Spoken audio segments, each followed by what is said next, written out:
O relógio faz tic-tac. Vagarosamente, as engrenagens tornam o presente no passado. Será que o tempo fez o relógio?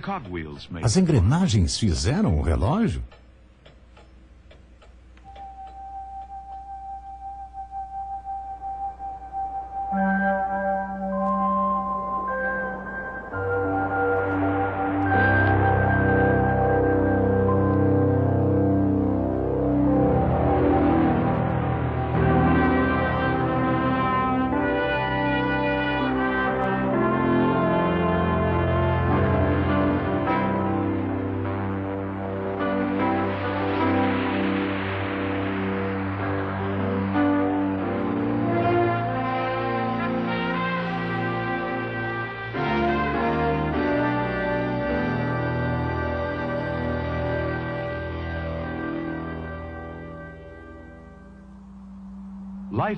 Vida de todo tipo existe no nosso planeta.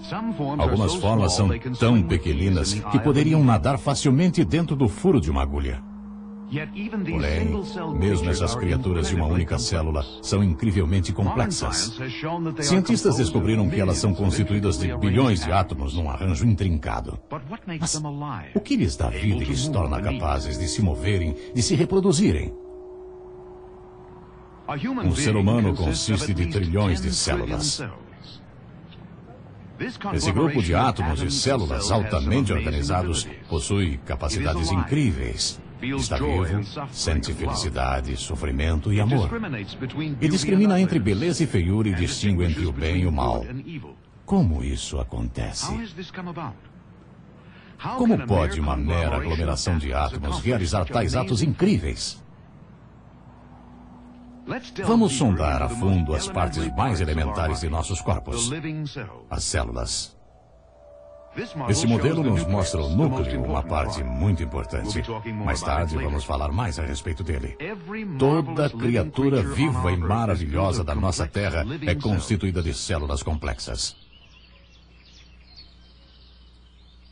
A tecnologia moderna nos revela algumas de suas atividades internas magníficas. Agora já podemos assistir ao processo de uma célula dividindo-se em duas.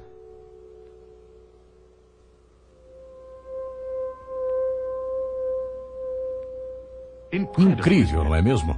Especialmente quando você se conscientiza de que as células são formadas por moléculas e átomos sem vida. O que as fazem viver? O que é a vida exatamente? O que é a vida? A vida se sustenta sobre a matéria. E a matéria precisa ser altamente organizada para possuir vida. Contudo, existe uma organização química mínima necessária para sustentar a vida. Os materialistas dizem que a vida, por ser formada de átomos, moléculas e reações químicas, é simplesmente química e mais nada. Ora, devemos olhar essa questão cuidadosamente, pois a vida certamente funciona com a química e reações químicas. Mas será que podemos dizer que só porque isso é fato, a vida não é nada além da química? E porque a química acontece por acaso, a vida originou-se por acaso das reações químicas? Aqui está o cerne do mistério da vida, a célula viva. Por sua divisão repetida, nossos corpos foram construídos passo a passo. Incrivelmente, a diversificação complicada das trilhões de células do nosso corpo humano são produzidas de uma única célula, o ovo fertilizado. O crescimento do embrião é algo maravilhoso. Aparentemente surge de lugar nenhum. Complexas células nervosas, pele, músculos, sangue e ossos são formados usando a cópia do projeto armazenada no ovo fertilizado.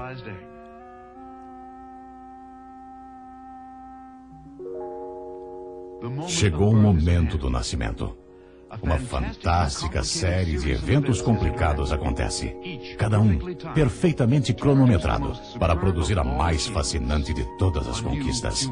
Um novo ser humano.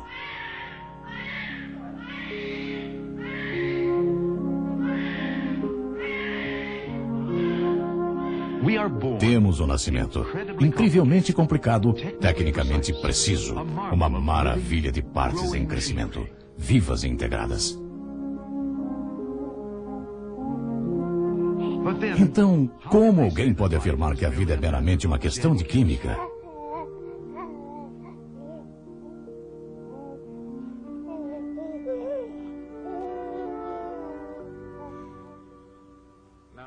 Bem, se a vida consiste meramente de química e nada além da química, a melhor maneira de entender seus potenciais verdadeiros é examinar algumas de suas substâncias químicas. Então veremos que não é meramente uma questão de química. Ora, a importante, quem sabe a mais importante, substância química da célula é a molécula DNA.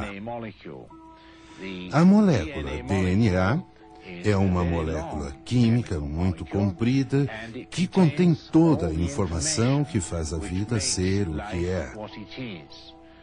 O DNA determina a cor da pele, determina se você vai ser um crocodilo ou uma couve-flor, determina se vai ser uma ameba ou um macaco, determina as espécies e determina as propriedades da espécie da qual você faz parte, seja ela qual for.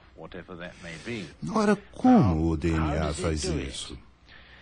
Existem informações suficientes na molécula DNA de um ser humano para ocupar 1000 livros, cada um com 500 páginas da menor letra de impressão, cheios de informações de como fazer e como manter esse ser. Agora, olhe, isso é meio complicado, por isso vamos pegar algo mais simples para explicar como as moléculas DNA funcionam. Todos conhecem o código Morse. Ora, o código Morse, com 2 letras, um ponto e um traço, e mais um intervalo entre os dois, é capaz de escrever toda a informação da Bíblia ou outro livro qualquer, se você conhecer o código Morse. Agora, se você pega uma simples mensagem do código Morse, tal como SOS, ponto, ponto, ponto, traço, traço, traço, ponto, ponto, ponto. Aí então você tem a mensagem completa de alguém em apuros. Ora, o código genético, os cromossomos e a molécula DNA usam, em princípio, exatamente o mesmo método de armazenamento de informação. Aqui eu tenho uma corda, e nessa corda eu tenho ponto, ponto, ponto, traço, traço, traço, ponto, ponto, ponto. E eu a levanto na sua frente e qualquer um que conheça a convenção do código Morse dirá: aham, ele está tentando me dizer que está em apuros. SOS.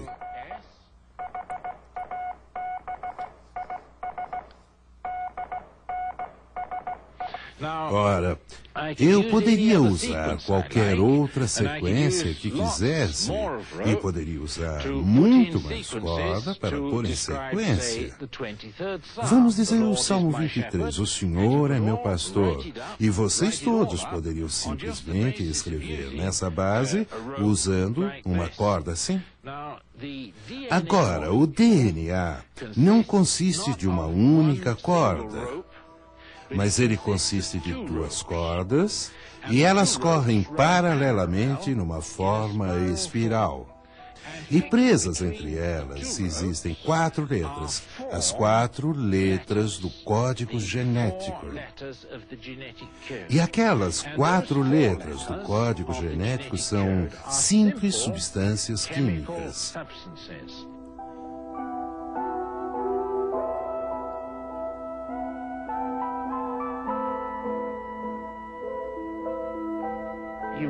Então você tem uma molécula genética DNA muito longa, toda duplicada e conectada uma à outra por ligações de hidrogênio, que são ligações químicas muito fracas. E quando uma célula se divide, ela simplesmente se abre como um zíper e uma metade vai para uma célula e a outra para a outra.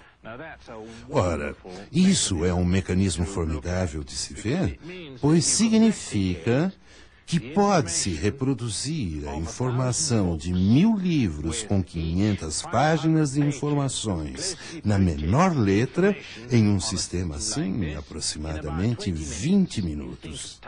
Pense em datilografar a informação de 1000 livros, cada um com 500 páginas em 20 minutos, sem muitos erros.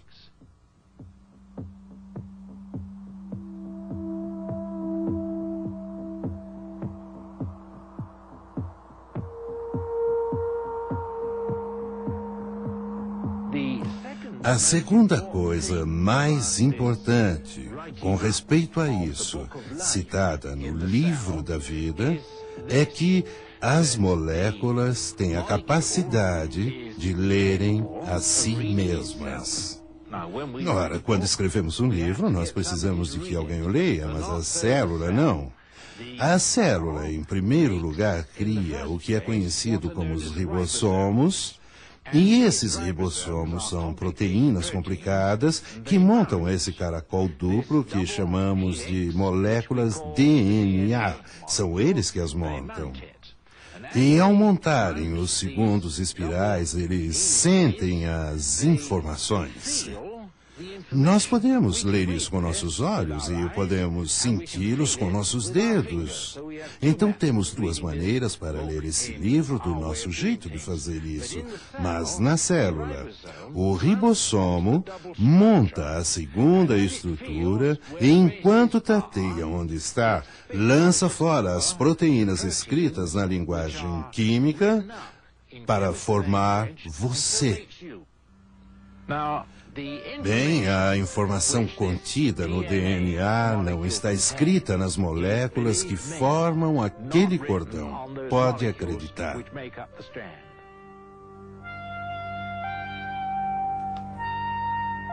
Os bioquímicos descobriram que existem 10 elevado a 87 modos de agrupar os átomos na molécula humana do DNA.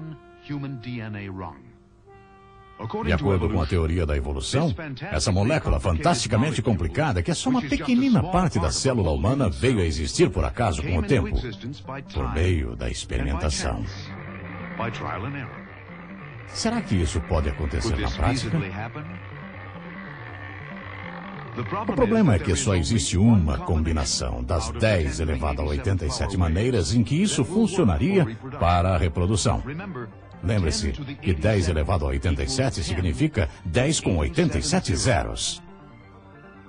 A maioria dos evolucionistas dizem que o universo tem menos de 10 a 20 bilhões de anos de idade. Você sabe quantos segundos existem em 20 bilhões de anos? Menos de 10 elevado a 18 segundos. Então, mesmo que uma combinação de tentativas fosse feita a cada segundo por 20 bilhões de anos, não haveria tempo suficiente para se conseguir essa molécula em todos os anos que os evolucionistas dizem que o universo tem. A célula, contendo tamanha química como essa, não foi criada pela pura química das moléculas que as formam.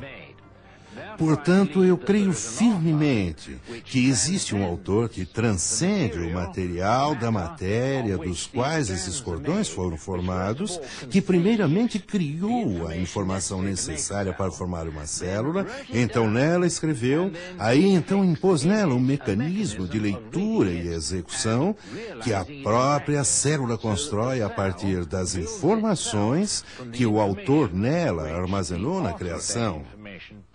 Então eu fico, como cientista, convencido de que a pura química de uma célula não é suficiente para explicar as atividades de uma célula, mesmo que suas atividades sejam químicas. As atividades químicas de uma célula são controladas pela informação que não reside nos átomos e moléculas daquela célula.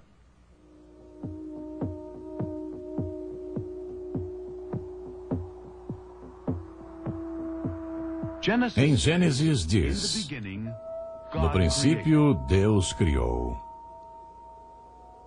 Ele criou matéria do nada. Ele tomou aquela matéria e formou vários tipos e formas e formatos diferentes. Células viventes, pequeninas criaturas de uma única célula ou mais. Ele criou insetos, como essas formigas, sempre ocupadas em suas vidas rotineiras. E, é claro, os pássaros voadores, como essa gaivota. A Bíblia diz que uma inteligência externa criou a matéria e criou a vida.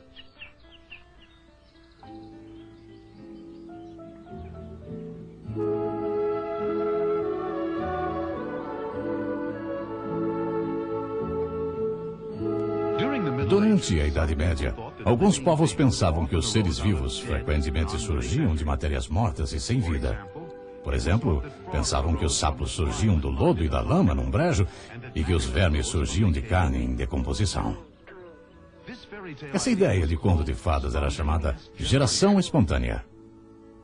As pessoas acreditavam que as minhocas, os insetos e muitas outras criaturas tinham sido formadas pelos materiais em que viviam.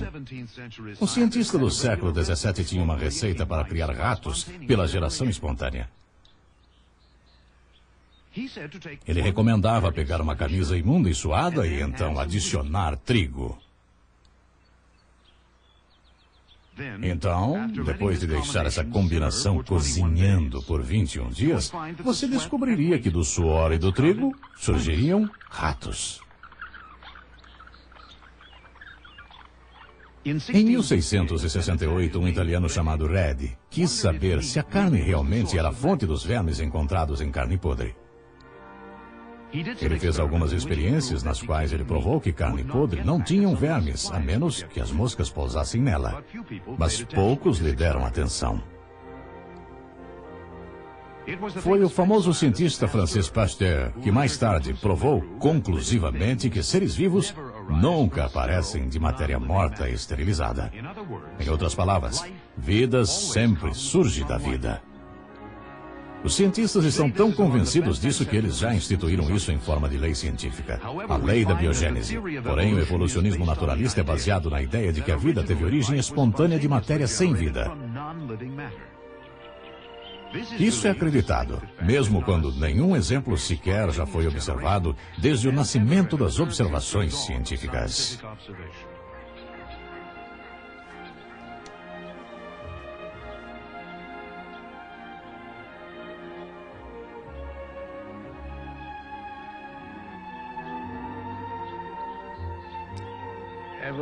Os evolucionistas pensam que a vida surgiu espontaneamente de uma sopa primitiva. Eles acreditam que a atmosfera da Terra, na hora em que a vida surgiu, era uma atmosfera reduzida e constituída de amoníaco, vapor de água e gás metano. Acreditavam que se um relâmpago passasse por uma mistura desse tipo, os blocos básicos da construção da vida surgiriam espontaneamente. Em Chicago, Miller e Fox, nas séries de experiências que executaram há uns 20 ou 30 anos, tentaram repetir isso para se provar experimentalmente. Então, colocaram uma mistura do gás metano, amoníaco e vapor de água e passaram uma corrente elétrica por ela e conseguiram um número de aminoácidos que são os blocos de construção da vida.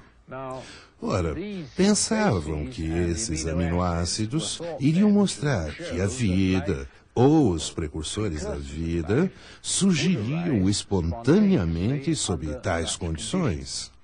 E, portanto, eles proclamaram, e o mundo científico até hoje acredita, que haviam dado experimentalmente os primeiros passos na produção espontânea da vida.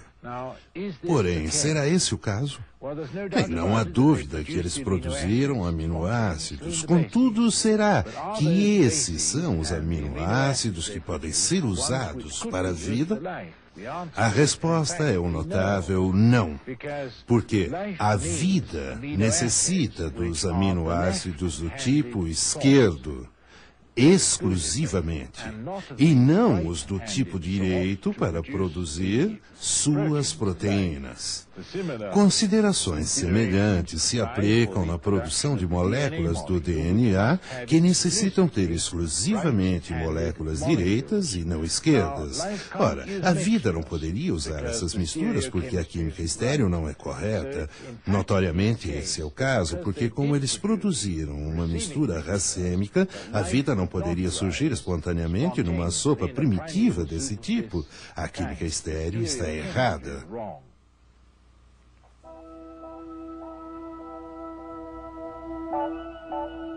Mesmo que a experiência de Miller, no início, pareça ter marcado um gol para a teoria da geração espontânea da vida, exames cuidadosos mostraram que ela só contribuiu para complicar ainda mais a questão. Ora, o centro da questão, quem armazenou a informação original, continua sendo um mistério. Porque na experiência de Miller, a formação da mistura dos aminoácidos foi de 50% esquerdos e 50% direitos. E quando você tem uma mistura dos dois, eles simplesmente não formam a vida. A vida não pode utilizar combinações de moléculas refletidas como um espelho, pois adicionando apenas um aminoácido direito a uma corrente de aminoácidos esquerdos, destrói-se a utilidade da corrente inteira. O homem é incrivelmente complexo. Eis o cérebro humano. Um pacote aparentemente esquisito para as belezas que estão aí dentro. Se as atividades eletroquímicas das células do cérebro fossem visíveis aos olhos humanos, pareceriam algo como as incontáveis estrelas brilhando num universo sem fim.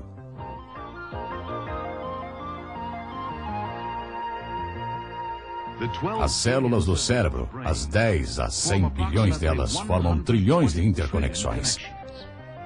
E elas são tão maravilhosamente compactas em seu desenho que a área do cérebro que está aqui, sendo ilustrada, é literalmente menor que um grão de areia.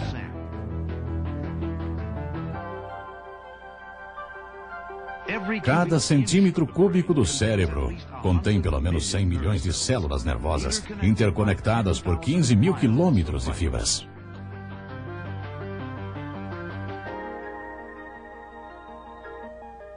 Já foi dito que esse 1,5 quilo de cérebro do homem é o arranjo de matéria mais complexo e organizado de todo o universo.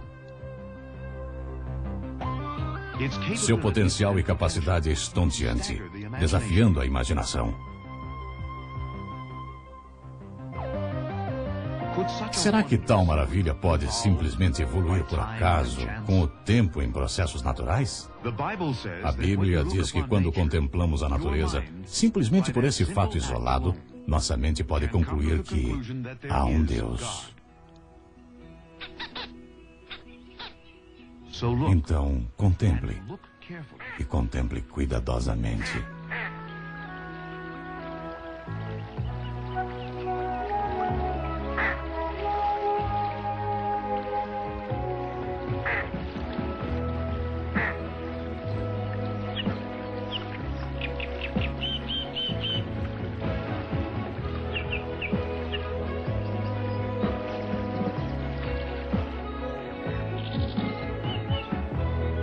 E disse Deus, produza a terra seres viventes, conforme a sua espécie, animais domésticos, répteis e animais selvagens, segundo a sua espécie. E assim se fez. Os animais domésticos, segundo a sua espécie, e todos os répteis da terra, conforme a sua espécie.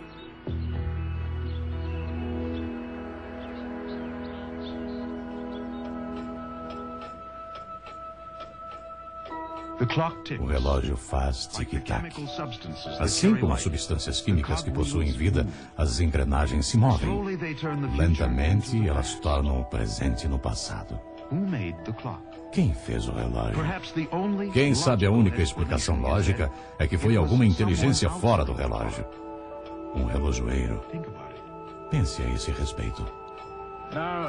Você se lembra que no início do nosso programa vimos um modelo da molécula DNA e descobrimos que ela tem que estar em ordem, assim como um livro, para poder armazenar informações e fornecê-las novamente de modo que a vida possa ser formada. Bem, essa informação não reside assim em matéria inorgânica.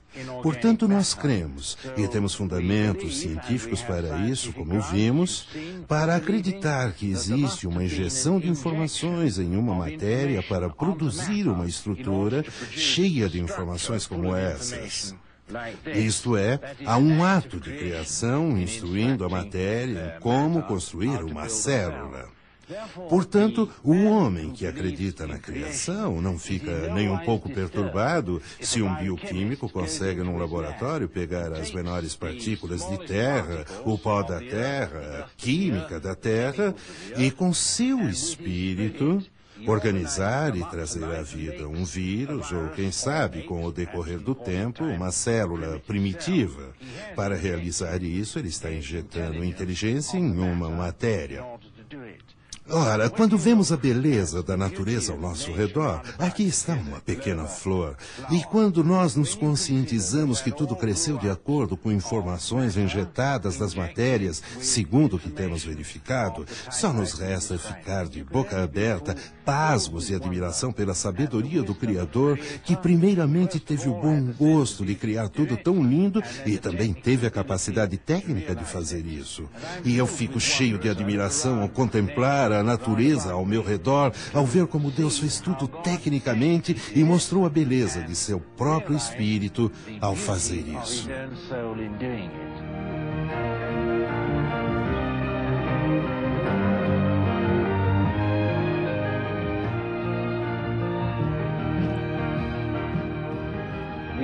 As Escrituras são perfeitamente claras, e isso se encaixa perfeitamente bem com minha ciência, que aquele que fez isso chamou-se a si mesmo Logos, e aquele Logos era Jesus. Jesus a si mesmo se chamou de Criador, que criou tudo, por Ele e para Ele. Portanto, se isso é fato, então eu estou muito contente e cheio de alegria que Ele fez a criação tão bela e que também me valorizou tanto ao ponto de morrer por mim para se tornar meu Redentor.